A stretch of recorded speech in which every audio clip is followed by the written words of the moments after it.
Today I'm talking about Sinners and what it's all about.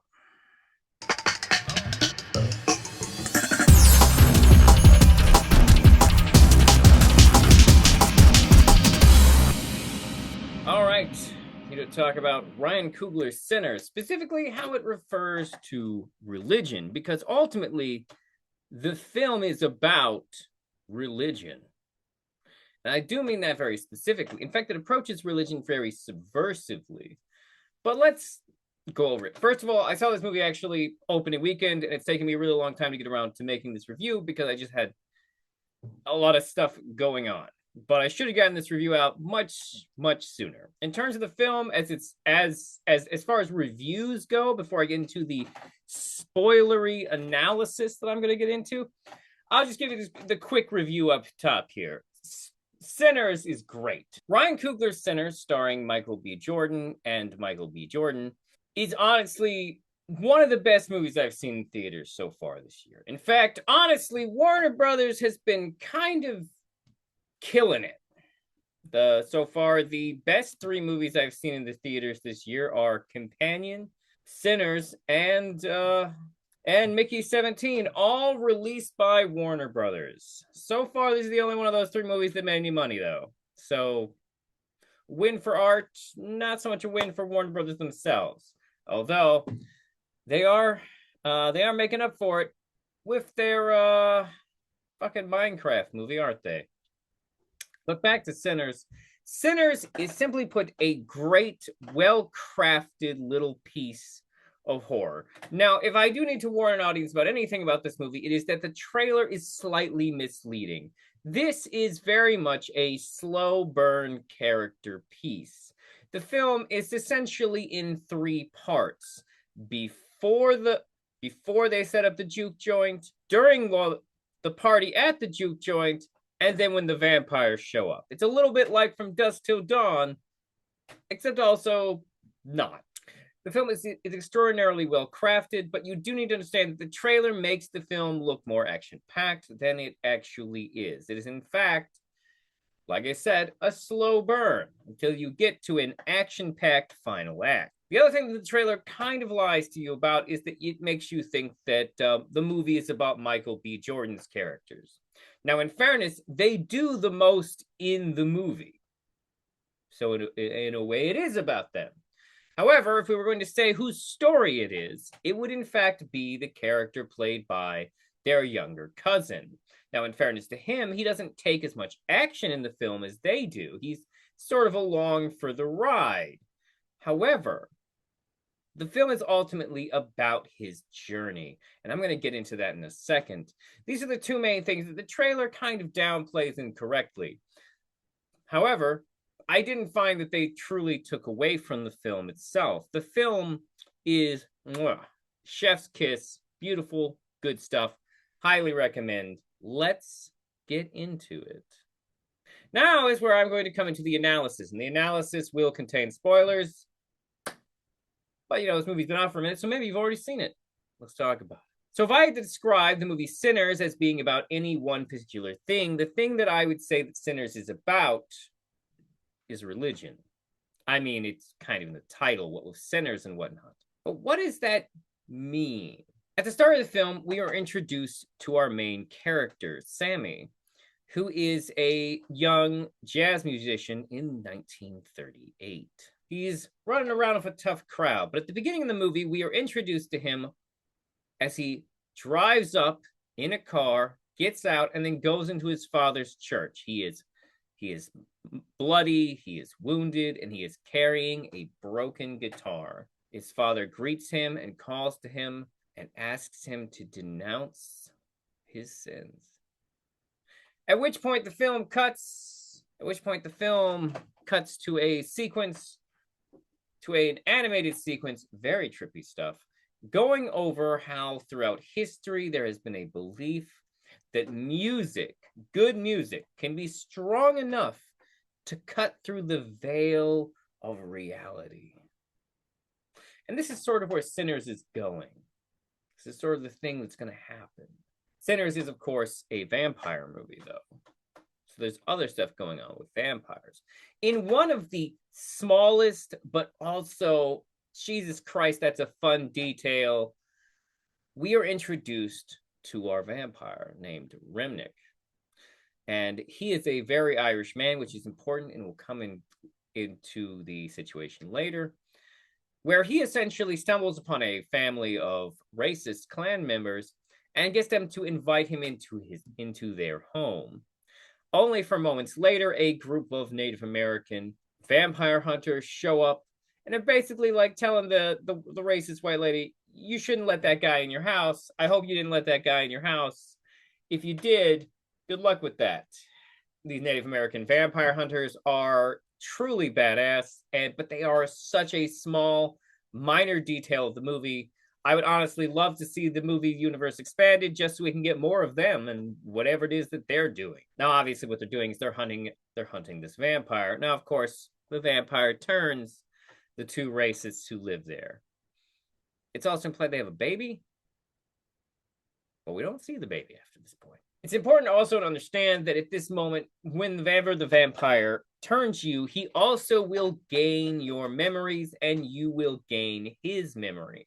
But going back to our main characters, Sammy and his cousins, the Smokestack twins, also known as Smoke and Stack, both played by Michael B. Jordan. Now, of course, Smoke is the somewhat more responsible brother, and Stack is the little bit more wild brother. However, we also know that Smoke is also the more violent brother, even if he is also the more responsible brother. Early on in the film, we get a scene where the Smokestack twins are picking up their cousin Sammy, and they're asking him about his father and his mother and how that goes. There is a very subtle detail here that we learn about Smoke, which is that he specifically does not believe that grown men should be putting their hands on children. He is relieved to hear that Sammy's mother is the one who hands out the whoopings. Now, the reason for this, of course, is that him and his brother Stack, besides these are not their real names, these are nicknames. We hear their real names only spoken in the film primarily by the women who love them. However, Smoke and Stack have a very traumatic history. And even though Smoke and Stack are in on everything together, the film pulls out little tiny details of where they actually differ as human beings. For example, Stack seems really less hung up on their father and his abuse. Stack even seems to downplay how abusive their father is compared to Smoke, the man who killed their father for his abuse specifically to Stack. It's clear that Smoke has internalized what he witnessed very differently than what Stack internalized. This is a small detail, but it speaks interestingly enough to both of their characters. As we meet them, we also have to learn that Smoke and Stack are both involved in tragic romances. Smoke has a wife who is a witch. I say witch sort of generically and generalizing here. It appears, and what I mean in this is just that she is a woman who practices old pagan magic, specifically African pagan magic.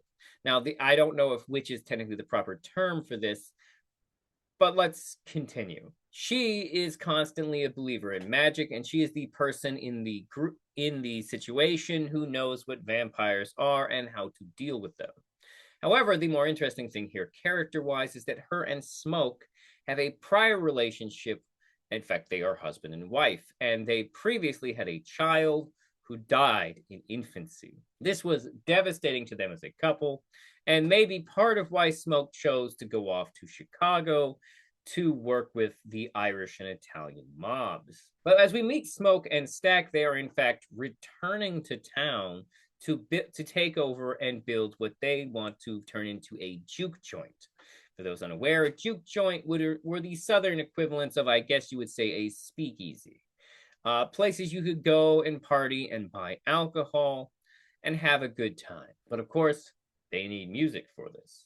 Because, and this is essential, the blues are a big, big part of Sinners. Sammy's entire perspective is based on the blues. He is a young blues musician.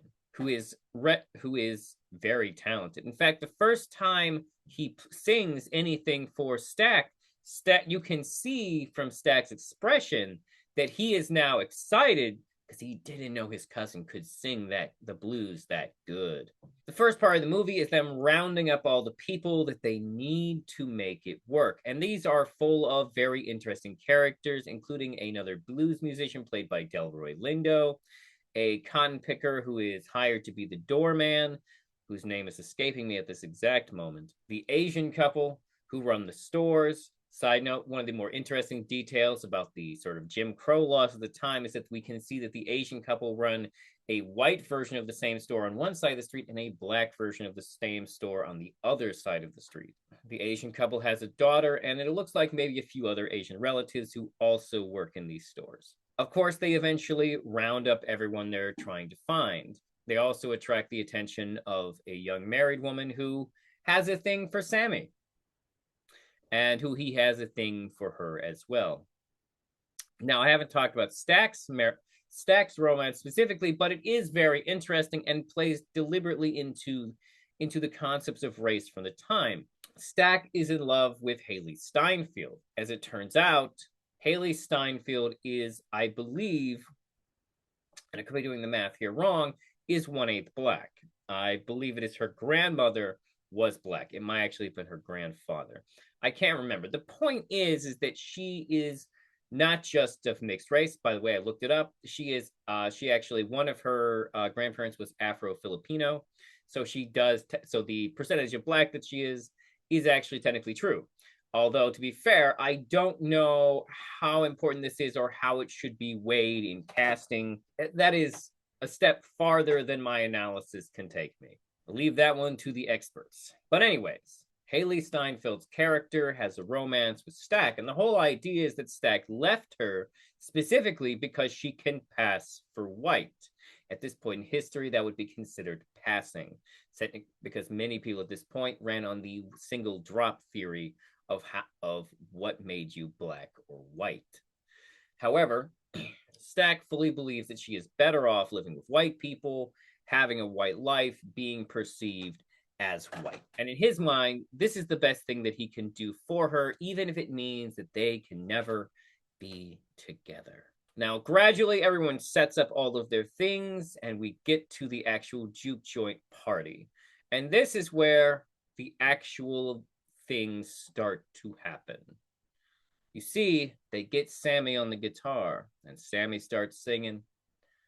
And as Sammy plays the blues, he opens the rift between worlds. He transcends time. And we see this elaborate moment where various people and musicians and ancestors from different cultures, specifically African and Asian cultures, appear to dance in the music as a fire sweeps over the entire juke joint. However, it's not really on fire. What we are witnessing is what the vampires are seeing. They are seeing the veil opening because they have that power. We are witnessing his music transcending time and space. And that's what the vampires want. Because the vampires can never see their loved ones again, but Sammy's music could bring their spirits to them. And that is what Remnick wants. That is what the vampires want. Then this is then followed by an important scene, which is the vampires making the pitch. Remnick and the two racists, who are now seem very excited to be around black people and are also playing instruments and singing songs that really only Remnick should know, approach the barn and try to gain entry, because as vampires, they have to be let in. They have to be invited into a house or building before they can enter. They begin to make their pitch. And the first time I watched this movie, I didn't realize the significance of what was happening. As Remnick starts to make his pitch to Smoke and Stack, this is where we start to see the divergence, the separation between the two brothers. Smoke is not having any of this. He is not interested. It's too much trouble to bring in white people who could potentially cause trouble if one of their other patrons steps on their shoes, calls them the wrong name, looks at their girl too long. He's afraid that it could easily become a racialized incident, and this is the South. Can't have that. But Stack, he's kind of buying into it. He's kind of thinking, well, hey, they've got money. They'd be willing to buy alcohol, and that's what you're worried about, right, Smoke? That we need that alcohol. Smoke, of course, retreats inwards, him and his woman agreeing. Meanwhile, Stack and Haley Steinfeld's character, whose name is escaping me at this exact moment, Mary. Her name's Mary. Stack and Mary, however, come up with another plan. She, knowing that she is perceived as white, will go and talk to them and see if they actually, in fact, do have any money to spend. Upon approaching them, Haley Steinfeld starts to get the vibe that they are not quite who they seem. There's something off, and she freaks out about it, but not in time to prevent herself from being the first person in the juke joint turned into a vampire. Of course, it's easy for her to get back inside, even though she does need to get the doorman to let her in, but he's expecting her. So he lets her in, she goes in, and she attacks Stack. This is where the party comes to a crashing end. And someone mistakenly thinks the best thing to do is get the crowd of people out of there. Unfortunately, what that really means is that a crowd of people get turned into an army of vampires. Stack and Mary, of course, are full vampire. You see, because ultimately what this film is about is that it's looking at various concepts such as imperialism, colonialization, but also religious conversion. Because ultimately that is what the vampire is pitching. He is pitching to them his new way of life, his new path to eternal life by being a vampire. And he has successfully converted both Mary and Stack into vampirism. And in fact, Mary and Stack are now fully agreed with this new plan to convert, because that's what he wants. That's what Remnick wants. Remnick does not view himself as the bad guy in this scenario. He views himself as the savior to these black people, because he knows something that they don't know, which is that the juke joint is a Klan trap. He has specifically come here this evening believing that he can convert these black people in order to turn the tables onto the Klansmen who plan on showing up to shoot a bunch of drunk black people in the morning. A bunch of drunk and hungover black people in that building. But Remnick's concept is that they would in fact show up to find themselves in a building full of vampires who can be shot multiple times. And this ultimately is Remnick's pitch to them. Why live out your lives the way you are? Why live out your lives as these people who are oppressed when you could have all the power in the world? But of course, not everyone wants to be converted. Smoke's woman named Annie, played by Wunmi Masaku.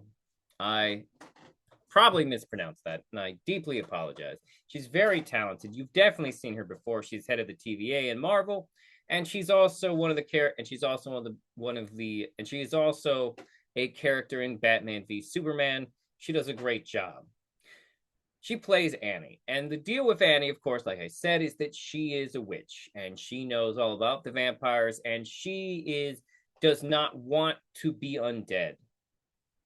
And why would she? Her and Smoke don't want the same thing. They want the afterlife. Their daughter is in the afterlife. So they do not want this conversion. Of course, the action happens. The vampires attack. There's a lot of fire. There's a lot of fighting. There's a lot of meaningless sacrifices and people responding emotionally, and it's all really well done. The next important moment for me, when it comes to my analysis of what this film is trying to tell me and what I am looking at, the next important moment for me is when Remnick is about to convert Sammy. It is a scene that involves him taking Sammy into the water, where he as if baptizing him, repeatedly puts him under the water. And Sammy, in hopes of deliverance, starts to say the Lord's Prayer.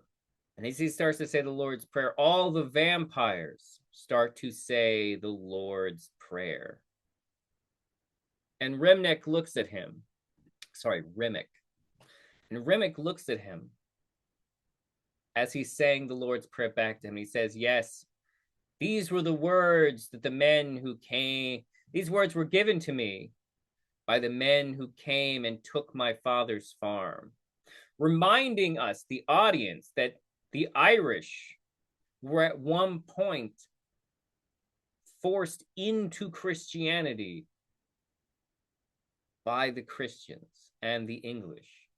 Remick is the product of imperialism and colonialization. And he is showing that at one point he was forced to convert. And now that thought is in Sammy's head. But just before Remick can finish converting Sammy, he is stabbed by Smoke. Smoke, a man we previously just saw fighting his brother in a burning barn.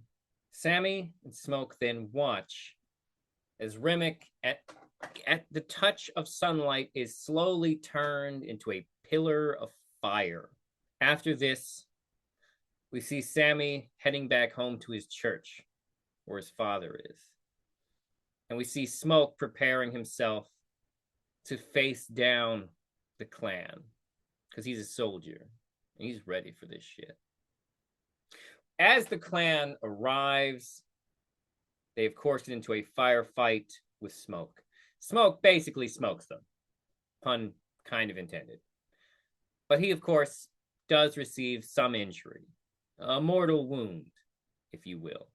And he finds himself at a moment with the final member of the clan, the rest of them having been gunned down or blown up with grenades. And he asks him for a cigarette, which the clan member gives him, realizing he's about to... Giving him a cigarette is the only thing buying him a few seconds more life. But as he goes to smoke the cigarette, he's dying. And he sees Annie with their child. Beautiful, honestly, a beautiful vision of his wife breastfeeding their infant child. And she tells him to put out the cigarette because she doesn't want the smoke getting on the baby. We then see Sammy arriving at his father's church, and his father insisting that he put down the broken guitar and confess his sins, to denounce his ways. And just when we think he might be about to put down the guitar, the film instead cuts to Chicago, 1992, where we meet a very old Sammy playing the guitar. Now, you see, the thing is that I think that this is essential. At the end of the movie, everyone sides with their own religious beliefs. In my mind, I can't help but think that Sammy, in that moment where his father is attempting to get him to renounce his sins and come back to Christ, I cannot help but feel that Remick's words about the Christians who converted him and his father by force had to have been in his mind. Sammy does not side with Christianity. He does not side with being a vampire because his religion is the blues. That is Sammy's religion and why he could not be converted to either side. The blues is his religion. The blues is what connects him to God and the ancestors. Like I was saying, by the end of the movie, the main characters all make their choice. Sammy chooses the blues. Smoke and his dead wife choose the afterlife. And Mary and Stack choose to be vampires, as revealed by the mid-credit scene. By the way, there's also an after-credit scene that you should check out. But the mid-credit scene is essential because we get to see Stack and Mary come back to talk to Sammy. And they have a very important conversation where Sammy is like, before the sun went down, that was the best day of my life. Was it the same for you? And Stack is like, yeah, yeah, it was. I mean, he says a little bit more than that, but that's the general concept. But this is what I'm saying. The film itself looks at the concept of religious conversion and allows us to examine that in a way. Because religious conversion is not something that we ask for, it's often something that comes to us. It is often something forced on us, either by our slave masters, or in this case, by vampires, or forced on us by our parents. But at the end of the day, Sammy chooses neither. Sammy already has his religion, and it's the blues. Thank you for tuning in to my analysis of Sinners. I hope you enjoyed what I had to say. I also hope you enjoyed the film. Please leave your thoughts in the comments if you enjoyed this film. If you enjoyed this video, please like, subscribe, comment, and ring that bell if you're on YouTube. Remember, this can also be found on numerous podcast platforms. If you'd like to contact the program, you can email me at rubenuncut@gmail.com. Have a wonderful whatever, wherever, whoever you are.